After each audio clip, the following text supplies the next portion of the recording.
বিশ্ব সন্ত্রাসী আফ্রিকার সহযোগিতায় বিশ্ব বিষাক্ত ইসরায়েল এবং ইহুদিরা আমার মুসলমানদের ভাইদেরকে নির্মমভাবে হত্যা করেছে,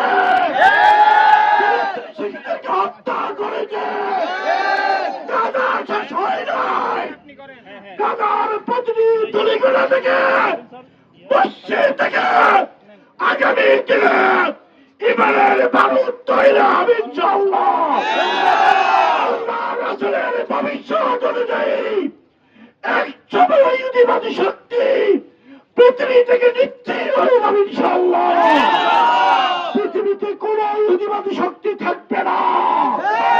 প্রিয় ভাইরা আমার, আমরা মুসলমান, আমাদের কোরআন আমাদের আল্লাহকে সাক্ষী রেখে বলছি, দুনিয়ার সকল মুসলিম নেতাদের আহ্বান জানাচ্ছি, সকল মুসলিম বাহিনী গ্রহণ করে গাজাকে রক্ষা করার জন্য পদক্ষেপ গ্রহণ করুন।